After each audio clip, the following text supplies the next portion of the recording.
So this is the final capstone of your 12-week coach certification program.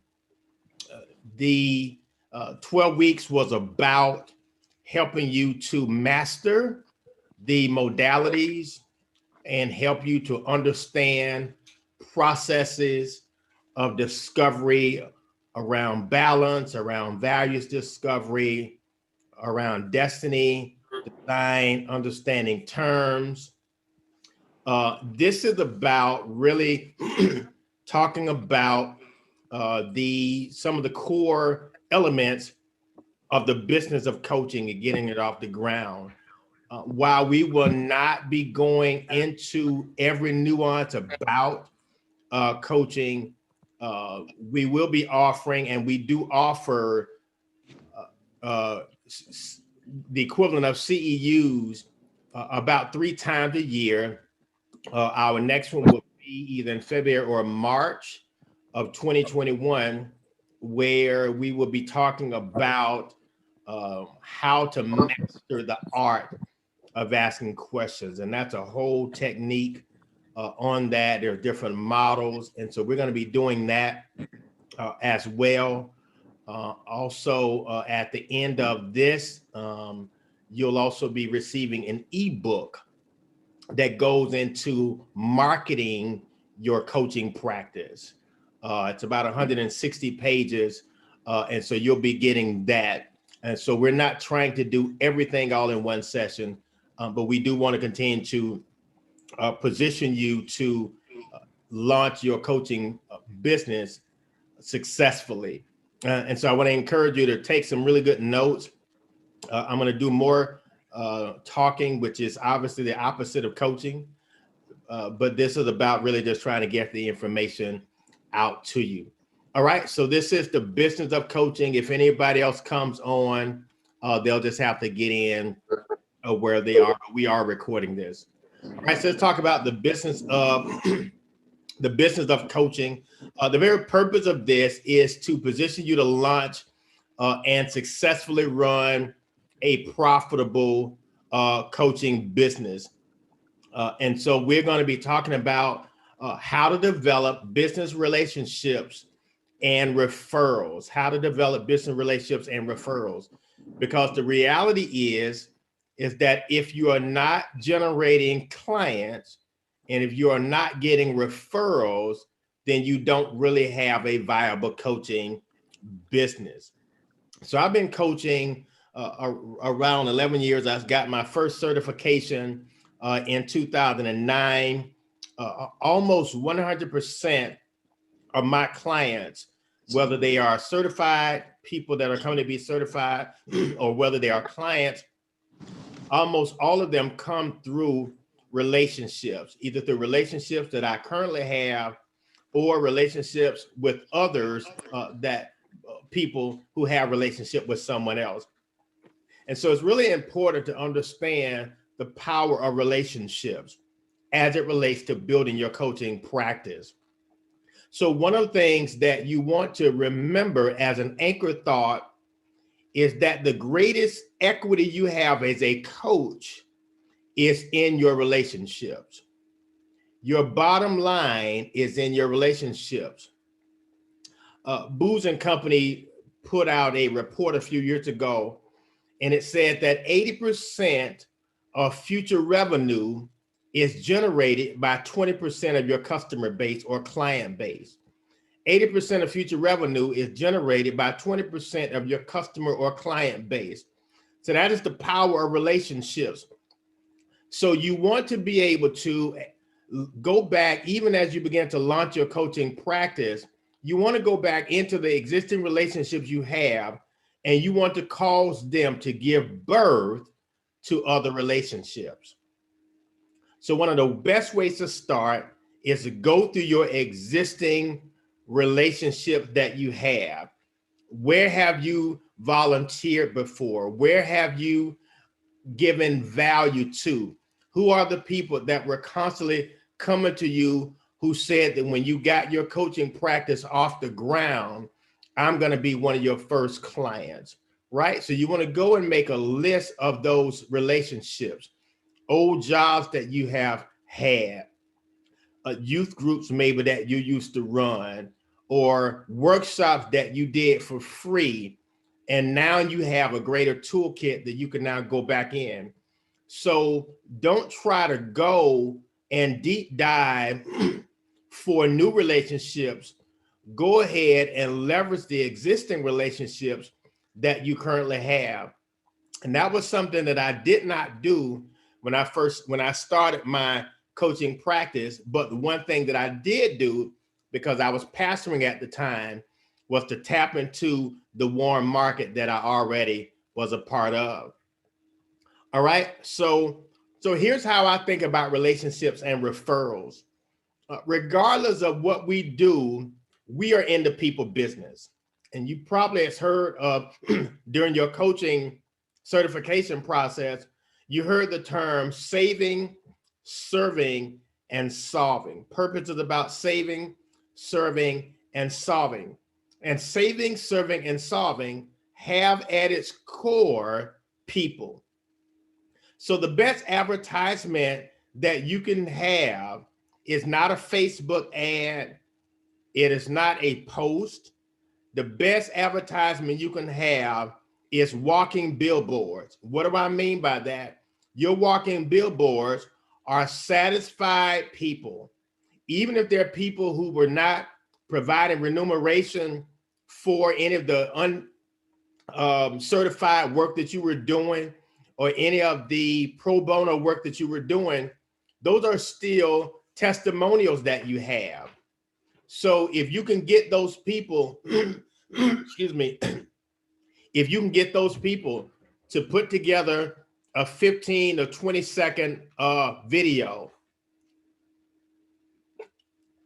and put together about 3 of those, get a tech student to go and do a mashup, and then create you a testimonial reel that's about 2 to 3 minutes. And then at the end, do a big ask. You know, here's my website. Here's my contact information. You too can have breakthroughs, or you too can have charter new territories with boldness and courage, right? So create that. So, and I'm sure that if you are getting certified now, that you are probably already doing some coaching, maybe not as skilled as what you are now, but you were probably already doing some coaching all along. So who are the people in your sphere of influence that can be walking billboards for you, who can go and create those that walking billboard language for you? And if you need any examples of that, I'll be happy to send you, just shoot me a text or an email, and I'd be happy to send any of those out to you, or you can just go on YouTube, and we have some out there as well. And so the point that I want to really make is that relationships need to be nurtured.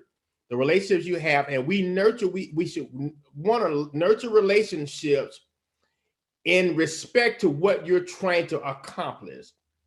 So there are certain relationships that are really not germane to building your coaching practice, but those that are, you want to make sure that you nurture those. So that's kind of how I think about relationships and referrals. I think about the 80-20 rule. 80% of my future revenue is going to come from 20% of my customer base or client base.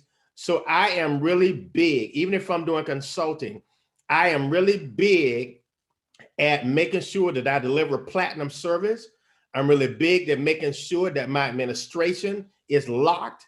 I'm really big on when I have a client, particularly in the consulting space, I always send gifts back. So I just did Fuse and Ray-Ban a couple weeks ago. They got a gift coming in the mail that we invested in. And I always do that because everything is about relationships and causing those relationships to give birth to other relationships, or what I like to call is make every opportunity have more babies. All right. So let's talk about practical ways to develop business relationships and referrals. And I just alluded to one of them. Send thank you notes. If a client only did one session, take a 59 cent, whatever postage is now, take a 59 cent or 62 cent note, postcard, get your logo and your brand on there and do a handwritten note. Send that postcard or send a quick text or a video or an email, gifts or free books, even if it's an ebook, right? Each of you have incredible information. You could take your session notes and you can actually probably write an ebook of 8 to 10 pages, right? Just from your coaching notes, from your certification. So take those notes, put your own spin on it, right? Put your own language on it. Don't give away the house, but give them 8 to 10 pages. And every time someone either signs up or maybe someone is a referral, give them your ebook. Let them download it, because what is that doing? That's getting your name out there. That's developing relationships. That's getting referrals, right? Phone calls. Hey, I just completed my certification. I'm so excited to be able to launch my coaching practice. I'd love to have you and maybe a group of your friends in a group session on relationship values, right? You just go out there and till that ground. All right. So here's a couple of different things that I really learned later on that really can be very powerful. And so one of them is a blog. Blogs are absolutely huge for people in the coaching and the consulting business, because I cannot tell you the number of not only blogs that I've been asked to do, and I don't do articles as much as I used to do. In 2021, we're going to get back to that. But because I retain all of my clients, I have about a little under 500 people in my database, from my corporate clients to one-on-one clients to people that were certified, to workshops that I've done or contracts that I've had. All those people are in a database. So when I write a new article, and I don't call them blogs because the blog is more frequently, so I actually call mine articles. And so that's stick a pin in that. If you're not going to be doing a blog every single week, then you want to call them articles, because they're not blogs if you're only doing it once every few months or so. You want to call those articles. But I send those out to my client base, continuing to add value. Nothing is podcast. When you do podcasts, or you know someone that does podcasts, ask them, could you be a guest speaker there? What do you then do? You get the link to the podcast, you download that, and what do? You put it on your website. Now what do you have? You got content out there, right? You can take that one blog, whether it's 30 minutes or 45 minutes or an hour, or the podcast, right? And break it down into 2 to 3 minute videos, right? And then you just tease it out. Hey, if you want more of this, go and visit, ABC, .com or whatever, right? Webinars. In the pandemic that we're in now, that is absolutely huge. So webinars are opportunities. And again, you don't want to give away the store, but what do you want to do? You want to build relationships. All of this is about building relationships, getting content out there, making sure that you're recording everything, breaking that recording down into small bite-sized pieces, and then teasing those out. All right. And then just, speak to your, to anybody on your team. And when I say your team, obviously, it took me some years to get to where I am now. But when I say your team, I'm talking about people that are your low-hanging fruit, who are down with you, who are on your team. All right. So getting to know people better. Maybe you've had some casual relationships with some people. Now that you getting ready to launch a business, you want to develop those relationships. All right. Introduce what you do to your friends. Let them know what resources you have. Listen, I have a whole process on developing organizational values, or I have a whole process on developing relational values. People are hungry for content. People are hungry for processes. And let me stick a pin in this. No one is interested in a talking head. No one is interested in a talking head. They want people who give them a reason or can justify why I should connect with you. All right. So why people will refer you? Why people will refer you? They will refer you for three reasons. They will refer you because of observation. They will refer you because they have an opinion about your quality, or they will refer you because they know that you can meet the opportunity. Observations, opinions, and opportunities. They've observed you, they have an opinion about your standard, or they know that you can meet the opportunity. All right. So make sure that even if you have to pull back for a minute, make sure that you have all your stuff in a row. Now, you're not going to have everything that I have now. So I have a team now. I got a television show that now I'm launching on Amazon that we run on 5 days a week, Amazon and Roku. So I'm leveraging that. So I'm talking about coaching on some of those shows. So you're not going to get to that overnight, but what you can do is you can begin to kind of build your infrastructure. So make sure that you already have your website. Make sure that your website is not something that Pookie and Ray Ray or Sugarfoot put together, right?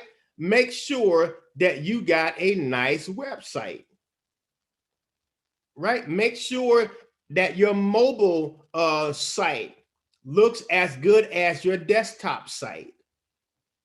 Make sure that on your site, your website, that you're not trying to say that I do career coaching, and I do couples coaching, and I do, dog catching coaching, and I do fishing, and you don't try to be a master of everything. Find your 2 or 3 things that you feel is part of your wiring and part of your skill set, and that aligns with your values and your heart and your purpose and mission statement, right? And then leverage those, create that, because listen, everybody is a coach in this day, but very few of them actually have a coaching business. Very few. Everybody's a coach, but very few people are actually making money. So make sure that you are good at what you do, but equally as important, make sure that your infrastructure is in place. Do you have a phone number? Do you have a unique email address? One of the things that I've learned just through having some really sharp business relationships, working with some really high value, high powered people, is these email addresses where we have, Kelvin at gmail.com. If you're going to run a business, get a website and an email that's tied to that website. That's why you see my website, Kelvin. My email address is Kelvin at mylaserfocus.com. My business operations manager, email Yvette at mylaserfocus.com. Our catch-all email address is greetings at mylaserfocus.com. Right? So you want to make sure that you have a unique email address that's tied to your website. Why is that important? Because it shows legitimacy. It shows legitimacy. And please, for God's sake, if you got a Hotmail, get rid of it. You got all those crazy emails, please get rid of all of that stuff. All right. So when people believe in you, people will begin to connect with you. Another reason why people will refer you is when they feel that you have a legitimate business, but also have a legitimate process. When you have a legitimate business and a legitimate process, one of the things that coaches are not, many people who say that they're coaches, they're not getting referrals because they don't have a process. So make sure that you have your processes already developed out. So when you get out here, you can bring people into a process. And what you've gone through in your real play is part of your certification. You actually have processes, right? So for instance, your balance wheel. If someone came to you and say, listen, I'm just really, I feel burned out. I don't know why. You actually have a balance wheel. You go, you do a free consultation of 15 minutes, no charge. Hey, I believe that we have a couple of processes that really will help you to develop greater balance in your life, to establish greater clarity, and be able to forge ahead with a plan going into the future. You give them a wheel balance exercise. You show them they score it out. I share with you how to tell the story about the wheel balance. You know, if their score and undoubtedly is going to be low, let them know that these wheels represent 4 tires on a car. We're going to drive to whatever state is on the other side of the country from them. Let them visualize it. You have a process to take them through. Then when they see what that low score is, let them pick out 3 areas that they want to work on. And then you develop a goal plan from those 3 areas. So now you just took a 15-minute coaching session and you just built that out into 4 sessions. All right, $100 a session. That's $400 for one client. All right. So do all that you can to close the loop. Do all that you can to close the loop.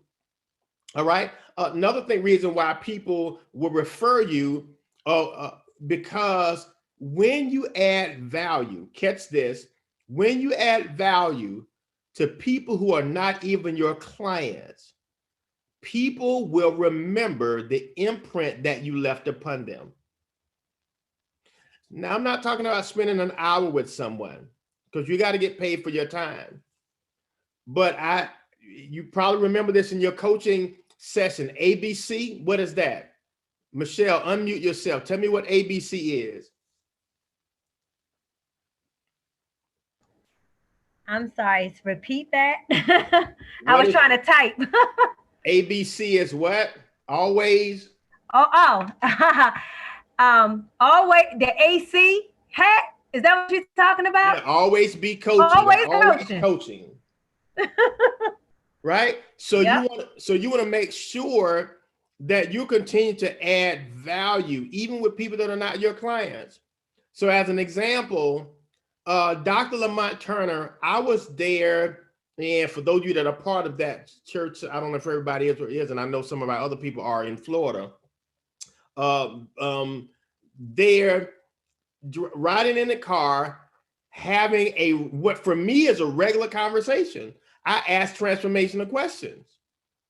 He had a powerful experience. He remembered that experience. He was not a coaching client, but from that came many other thousands upon thousands of dollars. Why? Because even when he was not a client, not only did I add value, I stayed connected. He continued to get my free articles. You know, so I'm always still on the radar. All right. And so this brings me to my final point in this particular section is when you are generous with your 3 to 5 minutes, that is not wasted time. That's a seed in the ground that may sprout up later on. And the example that I used earlier with Dr. Lamont Turner, that was a seed in the ground. And he never forgot that moment. And that was some years ago. All right. So always be coaching. All right. So let's talk about the coaching intake. And then I'll take any questions that you may have. So let's talk about the coaching intake. So the first session that you do when you have a client is an intake session. It's an intake section. I actually have the form that I'm gonna go through with you here. That's actually my form. If you want it, I have my office to email it to you. Because unlike subsequent coaching session, when I say subsequent, the ones after your intake session, those sessions after the intake session is really about, to some extent, the information that you're giving to the client. It's about you coaching them. So this intake session is a really important session for you to gain vital information.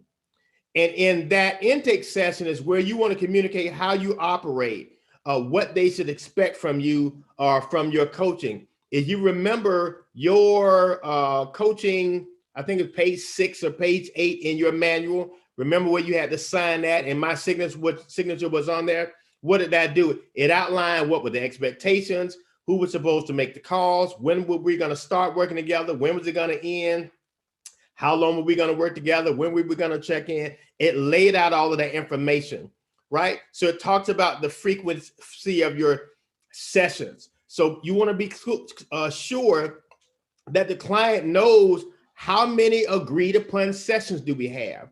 You want all of that up front. You don't want open-ended, well, when are we going to work together? Well, we're just, whenever I feel like working together with you. You want a clear start date, a clear end date. You want to have a clear number of sessions that we're going to be working together on. You also want to have the overall aim for your coaching, including clarifying very specific goals. What is our overall aim of the coaching? We're not just meeting to meet. What are our desired outcomes? And particularly if you're going to be moving into the consulting area or the consulting arena, when you move into the consulting arena, these companies want to know very clear outcomes, keynote speeches. They want to know what is your, and the way that I set my proposals up is I do purpose, I do process, and I do payoff. What is the purpose? What is the process? And what is the payoff? So that's the way that I do my proposals. And those have really dramatically increased me being shortlisted because it's a really simple, clear process. So that purpose, process, and payoff won't be as much for coaching, but when you move into consulting and the keynotes of which you can springboard coaching into, you want to be able to have that type of clarity. So what are the specific goals? All right. Or is there a specific program that you are putting them in? What is the program? So are you going to rebrand your values discovery program? Are you going to rebrand your destiny design program? Are you going to rebrand your convergence diagram? Are you going to come up with some processes on your own? What is the actual name of the program? Oh, I'll just bring you into some stuff. I just got some stuff we can work on. No, what is the actual name of what we're doing? All right. So you want to create those programs. Why? The reason that you want to put a name on your program is because it's easier to brand. And if it's easier to brand, it's easier to market. And if it's easier to market, it's easier to imprint. Did y'all catch what I just said? When the name is clear, it's easier to brand. And when it's easier to brand, it's easier to market. So you want to be very clear about the program that you're offering. All right. And all of this is part of your intake process. All right. So how's the program going to be structured? Right? How's it going to be structured? Is it every other week? Is it once a month? Right? And now just as a quick nugget, something that I learned that I always tell our coach certifiees is this, is do not do a la carte appointments. Do not do that because it will string you along and you won't get paid. So what you may want to do is you want to set up a minimum of 3. To be honest with you, it's really difficult for any sustainable change without at least 3 sessions. It's really difficult. having done this now for 11 years, it is virtually impossible. Now, people can have little breakthroughs, but I'm talking about sustainable changes that's sustainable. And remember, it takes about 4 to 6 weeks for a habit to change.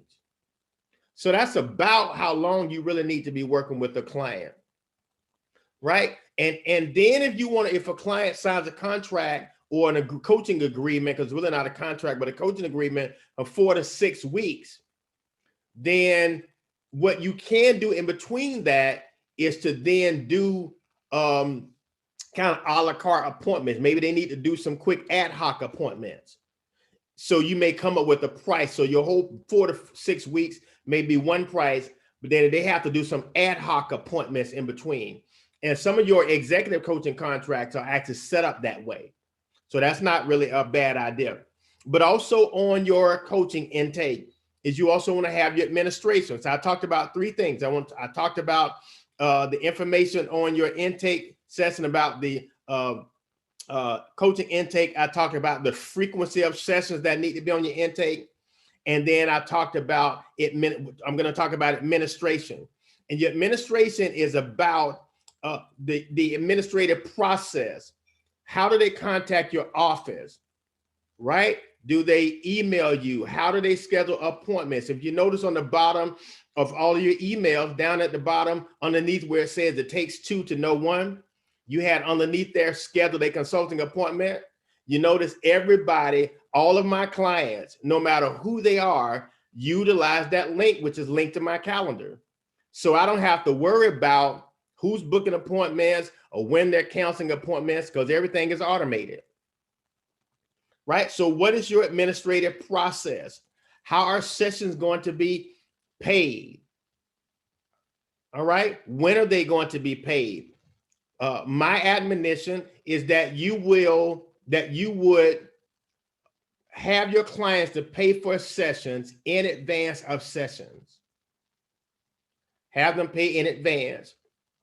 So even if you're going to do 6 weeks, and when you're starting out, you know, and you're charging maybe, I don't know, $50, $75, or $100 per session, then, you know, that's, so if you just use 50 as an example, $50 for 6 sessions, that's $300. You would want them to pay at least that down payment, right? Then they have their first session, and before the next session, they have to then go ahead and pay that next payment before you actually do the session, right? Can I ask a question? Yes. So is it possible when they schedule their session, it's kind of like, because one of the hardest things is asking people for money. That's like, that gets awkward. So should you have it set up where when they're scheduling the session, that it actually takes them where they have to make the payment then? That's a great. If you have that option, most of your systems, Square, I think I use Square. I don't particularly care for PayPal, but Square, all those, almost all of them have it. And I think Calendly may have that option. I don't use it, but I think Calendly has it in their system as well. Well, when they schedule the appointment, it's a field there where you can set it up where they have to pay for it at the time that they schedule the appointment. Did that answer your question, Michelle? Yes, I really wanted to I wanted your, I guess, your opinion if that was a good idea. Yeah, so. It's always, I think early on I had a lot more because I didn't have the benefit of what, knowing what I know now and 11 years of experience in this, and in my rate is a certain rate now. So I don't really have as much of a problem, but early on, and particularly dealing with the faith-based community, church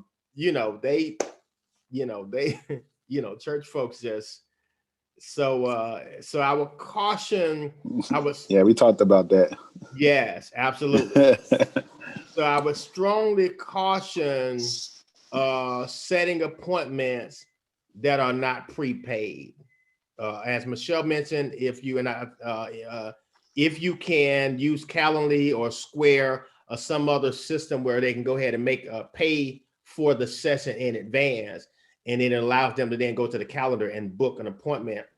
Or if you can do it all in Square, that would be the most preferable and ideal way to do it. Now, what that does not do is it doesn't necessarily get them on a pay schedule. So that's why I use Square, because in Square, if I do like I have a program that's getting ready to start this week, if I have a 8-week program and it's $1,000, then they got a down payment, and then that payment schedule is automatically embedded into my system. And if they don't make that monthly installment, they automatically get locked out of the program.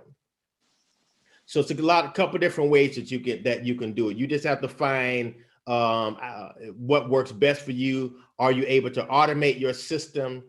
Are you able to get your Square set up, get it connected to your website? And if you can do all of it there, that would be most preferable. It seems like that will also help weed out those that aren't really serious about actually getting started. Because, people say they want it, but I think it also gives them that accountability. Like, if you really want to start, then this is how you're going to show up for your appointment if you pay for it. Absolutely. Absolutely. The biggest thing is getting people committed to your coaching agreement.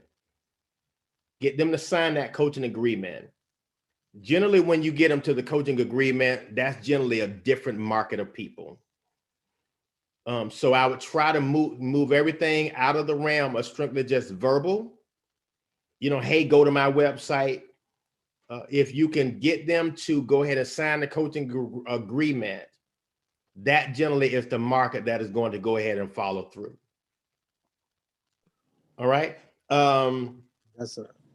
Go ahead. Yes, sir. I have a question for you. Sure. Just pondering this and putting this together, I really wanted to, as me and Karanja are fastly approaching in our business, we wanted to give a really big push to social media. But as I'm going through your class today, I'm almost like having a second thought about that process. How do you feel about social media? I think it's great, but I believe that the infrastructure needs to be established first. Okay. Do you have your administrative process set up? Is your website set up? Do you have your automation set up? Do you have your program set up and branded and titled? Are all of your forms ready to go? The worst thing you can do is to go out of the gate and then be scrambling, trying to get your stuff in order. Gotcha. Yeah, so the back of the house. Go ahead. I'm sorry. The back of the house has to be set up before we can start serving any meals. Absolutely. Great. Well said. We got to get a kitchen. So we're going through like now I'm in TV production as an example. We literally spent the entire day creating commercials for television shows that are getting ready to go live in February. So before we release all that stuff, we all day getting all of that, the 2-minute videos and branding and the outtakes and the intakes and the B-reels, getting all of that stuff built into my YouTube channel. Okay. Just doing all of that behind the scenes before releasing any shows. Gotcha. So you want to be able to have that in place, all of your infrastructure in place before you get out. When you get out, you don't want to be all, as Karanja just mentioned, I think that was Karanja. Yes, sir. Okay, just mentioned that you want the inside, the back of the house to be, laid out and well set up. All right, so back to administration. So you need to walk the administrative process, talk about have on your intake form, your sessions, when are they gonna be paid for, or what's gonna be paid and when, and then your coaching notes. That's big. I can't tell you the number of people who quote unquote are coaches and they don't take coaching notes. You want to take take coaching notes. What is the client getting?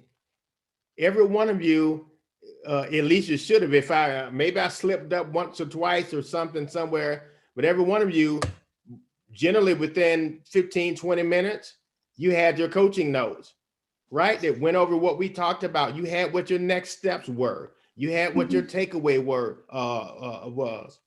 So you want to take coaching notes. I cannot tell you the number of people who have gone through these Mickey Mouse coaching programs, don't know what they're doing. They're just talking to people. They don't take coaching notes. What is the client actually getting other than a conversation?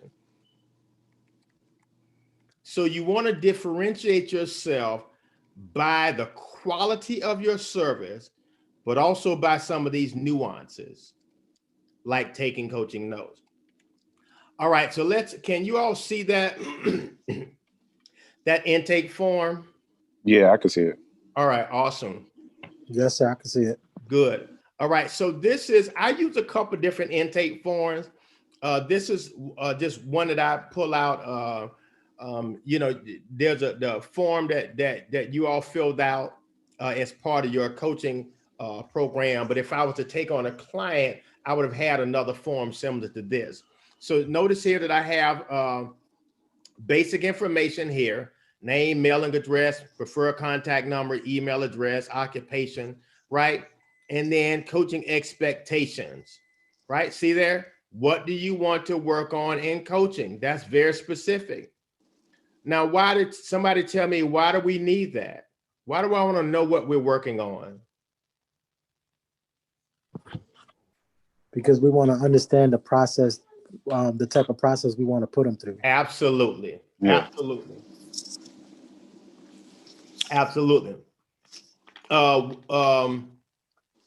What do you want to obtain from the coaching relationship? Why do we want to know that? Yeah. I think that speaks to the overarching aim. Yeah. What are you trying to achieve? Or what are they expecting from me? Yeah. Because I have an expectation as a coach, but then what are their expectations? Mm-hmm. And you need to know this up front, because maybe what they're asking you for is unreasonable. Maybe this is the question that you stop at. Say, we ain't about to do that. Yeah, I wanna make $1 million tomorrow. I'm trying to be married in 30 days. Yeah, so nah, I ain't gonna be able to do that. So you want to have this, and again, if for those of you that want it, they could pay for it. Whoa, now. And absolutely, they can pay for it. So yeah. The other, career. What do you want from your career, right? And the reason that I ask different types of questions is because what I found out in coaching is the thing that people come to you saying is the issue, more than likely is not the issue. So I'll give you an example. I have a client who's been with me for several years now. He's an executive with Wells Fargo. And he hired me about 3 years ago. And he came to me about wanting to ascend the ladder within Wells Fargo. And so I did an intake with him. And one of the things that I did was also a will balance, because I wanted to have an understanding of where he was in a career. And what I realized, he scored out about an 8 or a 9 in career. In marriage and family, he was a 2. Now that automatically told me, and in personal development, I think recreation, all his numbers were low with the exception of career. And so I did some research, and what I found out was that Wells Fargo will actually fire you, their executives, if they end up getting divorced. So I was able to then help him pivot from that will balance and let him see visually that your issue is not your career. Your issue is a lack of balance in the other areas of your life. And I won him over as a client. And as a result of that, I was able to go back and then coach other executives with Wells Fargo. So this, it doesn't seem like it's important, but it helps you to better understand the client. What projects are you involved with? Because maybe there's some stressors that they have. All right, what are your career goals? What skills or knowledge, what skills are knowledge are you developing? That's a typo. Number 5, what do you need change to help your career move forward? All right, here's some personal information, you know, special interest, a unique skill. You know, what do you believe in strongly? All right, and then look what I get into. What do you do when things get stressful? What vision do you have for your life? Tell me a time in your life when you felt empowered. Right? Now tell me some of these questions that I asked. Why would I want to, oops, I think let me go back here. There we go. So tell me, why would I want to know some of these questions? It's giving you some insight already going into it, with where, like, even without the balance wheel, you kind of already can see how they're managing. And so you're pretty much prepared for when you do start diving in. You already kind of can see where they are. They've already kind of expressed where they are and where their values are. Absolutely. It is a more comprehensive understanding of the client before you've had the first appointment. Yep. There's a lot of information you can extract from this one form. Well, I have a question, sir. So let's say, and I'm not trying to be funny or nothing like that. Let's say we do this forum and the person needs probably like 9 of your processes. Need what now? Like, what if we do the intake and we get the bird's eye view of all, you know, quote unquote, what the issues are, so on and so forth. And you believe that the person that you're coaching probably needs about 9 of your processes, you know, whether it be the balance wheel, CR9, all of these things. Do you offer that all up front, or do you kind of pick out what the biggest issue is and kind of tackle that? Okay, I'm going to parrot back a question to you. Who sets the coaching agenda? We do. The client. Really? The client does. The client does. They're going to pick it out. Yeah. And you'll get this. You'll get this in your. Somebody else was saying something. Go ahead. I'm sorry. No, I was just going to say that as they begin to lean on what they feel are the issues in their life, that's pointing you in the direction of what program to utilize first, because you want to, of course, provide the client with the services that they desire up front. Now, if there's other services that you see that they need, let's deal with the client perspective at first, and then if we can get down that road, then we'll tackle that later. Sure, and remember this rule, and you'll hear this in your CEU course in February or March, but you probably heard it several times as part of your certification. Everything you see, you don't say. And that's why you said don't actually.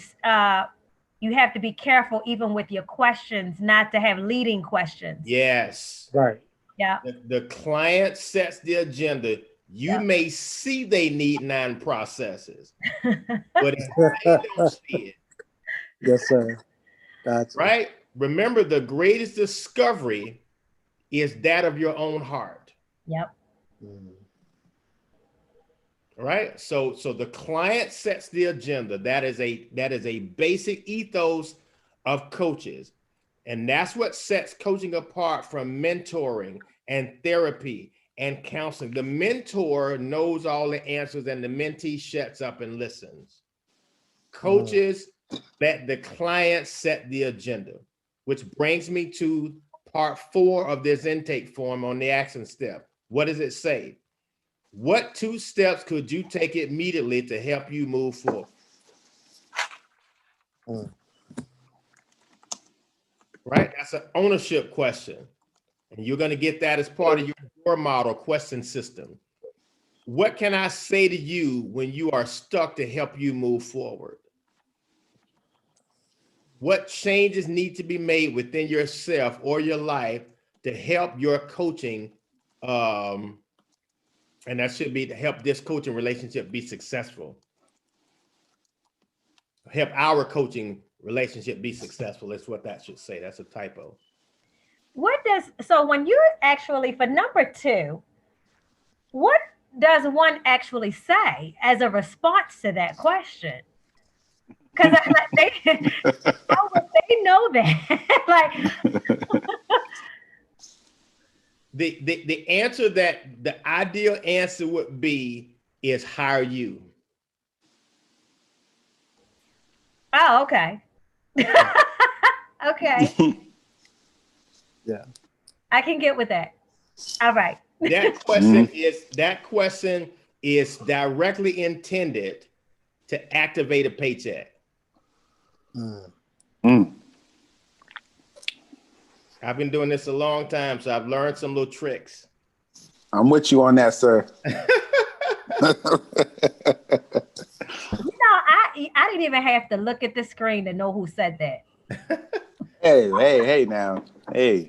All right. So that's it. So that's really the business of coaching. We could have spent hours upon hours upon hours, but this is the most fundamental and basic information that you need in order to get started. Of course, Laser Focus is here as an ongoing resource for those of you that still have your coaching sessions. You got about another week. We need to get those done. There is a final verbal exam.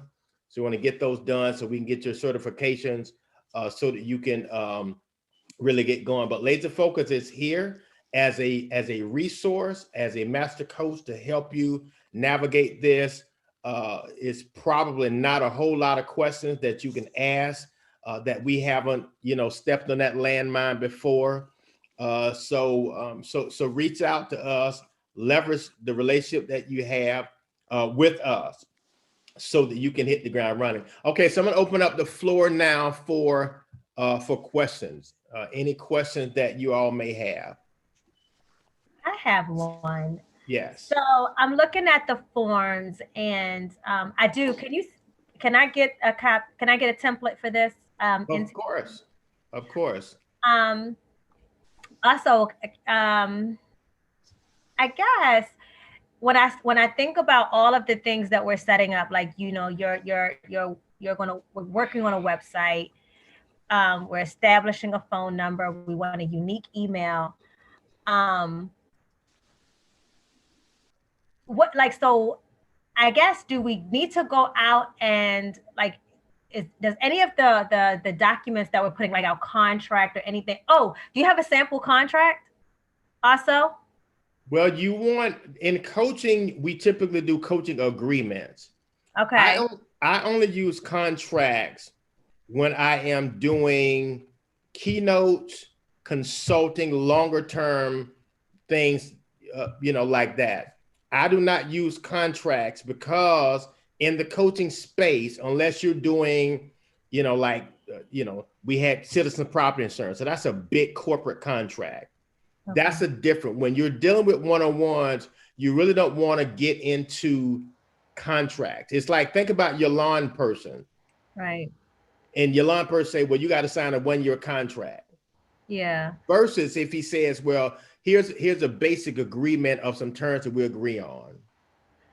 So do you have a sample agreement? We have correct. You all just email me if there are any forms that you want or need. If you want our intake form, so just email me, or you know what? Let me just email Yvette.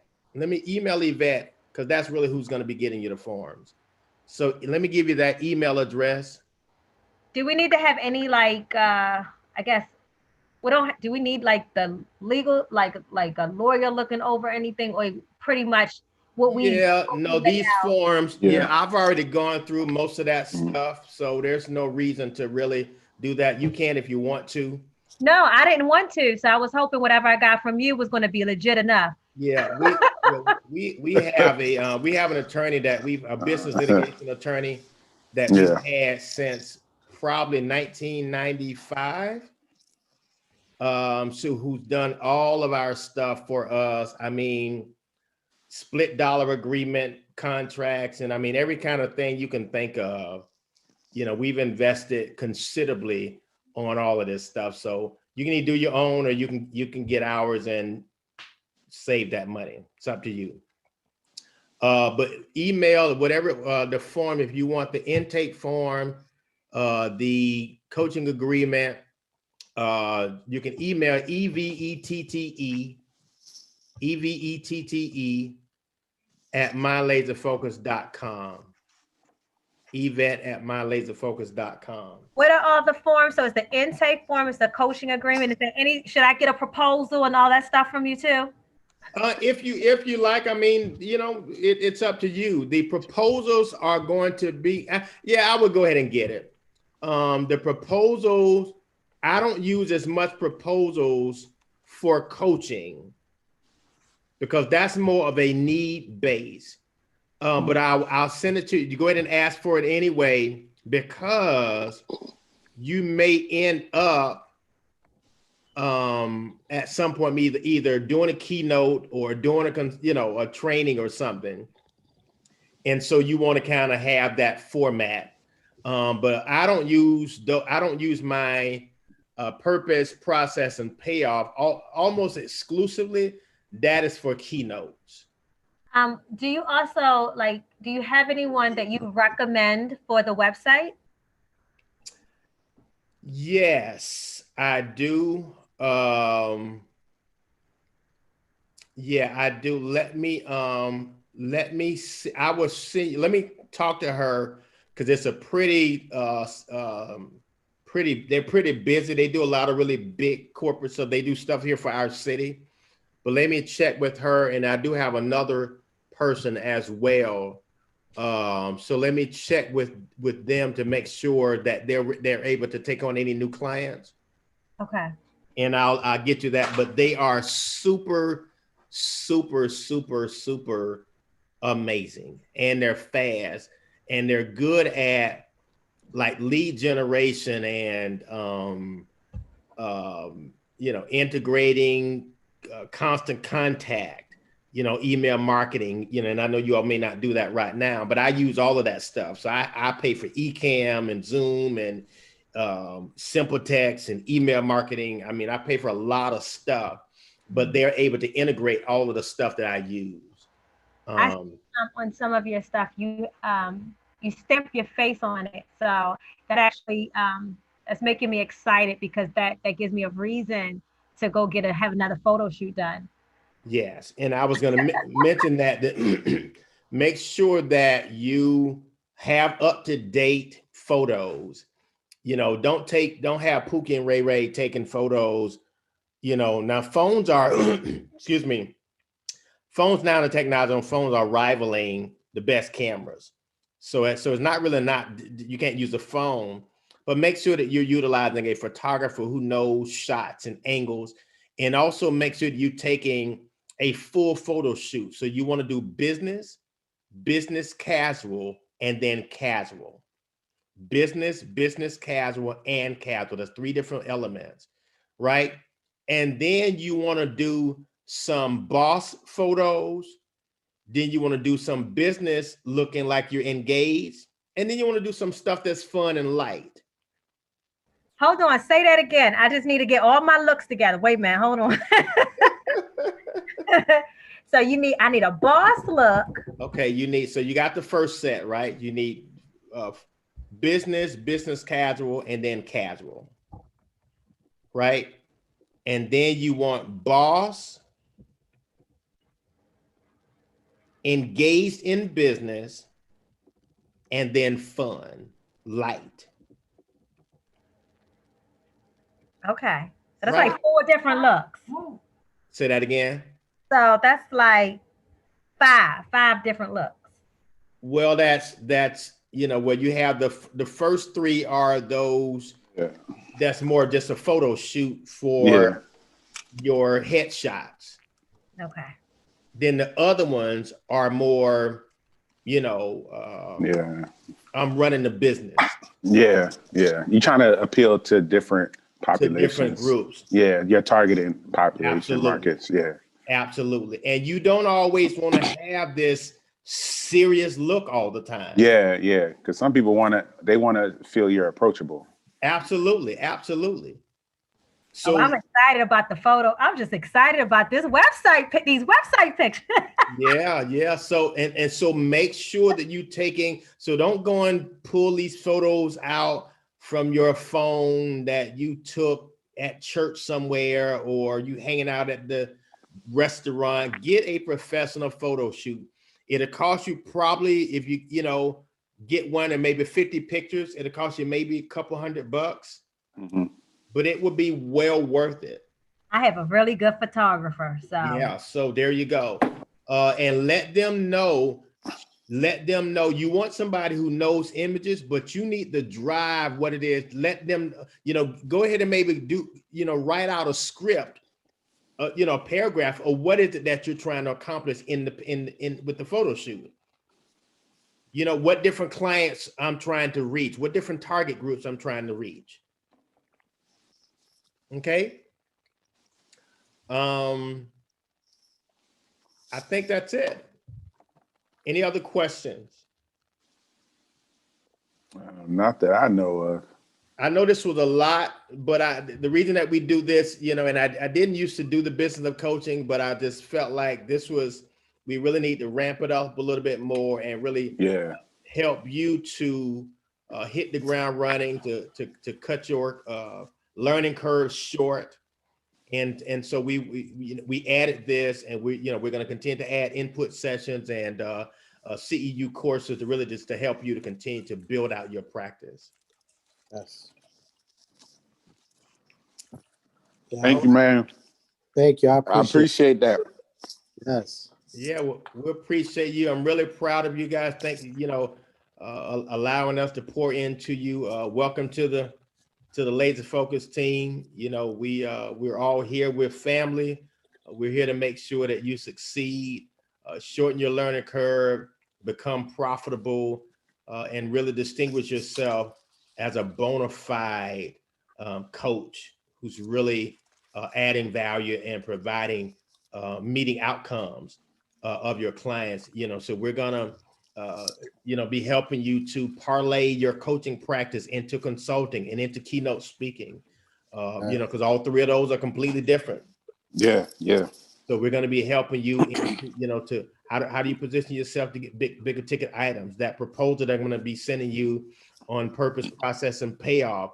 That's actually is a format that I use to this day to get training. That's how I got Ray-Ban. That same format. Mm-hmm. So we're going to be helping you to really access some things that it literally took me years or getting a bunch of no's to get to. Yes. How do you do your branding videos, your marketing videos? How do you do your YouTube videos? How do you get your testimonial, all of that stuff? We're really going to be helping you to get all that stuff set up so that you can, when you go out really looking sharp, and then you just have to deliver. Right. Yeah. All right. Any other questions before we log out? No, sir. Thank you. Thank you much. All right. Give me a takeaway. Thanks a lot. One thing maybe that you're welcome. That may be something that's sticking out there, or the one thing you got the most out of this. And make sure that you have the back of the house set up before you start advertising what meals you're serving. Yeah. That's a good one. He took the words right out of my mouth. I think that you've done a great job in really outlining the fact that you have to be professional at every level. Professional from the minute that you shake that hand until the minute that they receive the goal that they're looking for. it's a professional experience, and I really appreciate that. Definitely. Absolutely, absolutely. And hopefully we've set somewhat of an example for that for you. Yes, I'll piggyback off of it. I definitely, it's really making sure that the quality stands out, Mm. and having all of that established is going to establishes that the quality of what you are, of what we're offering. So Absolutely, absolutely. So, well, you guys continue to be great. Continue to lean into your processes. Find you some people to let you practice with them, friends or family. Take advantage of those relationships. Work on your craft, and then parallel to that, begin to work on your brand.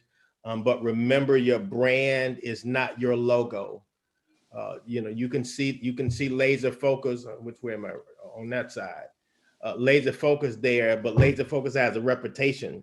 That logo means nothing if the mood, the memory, and the moment is not one of platinum service.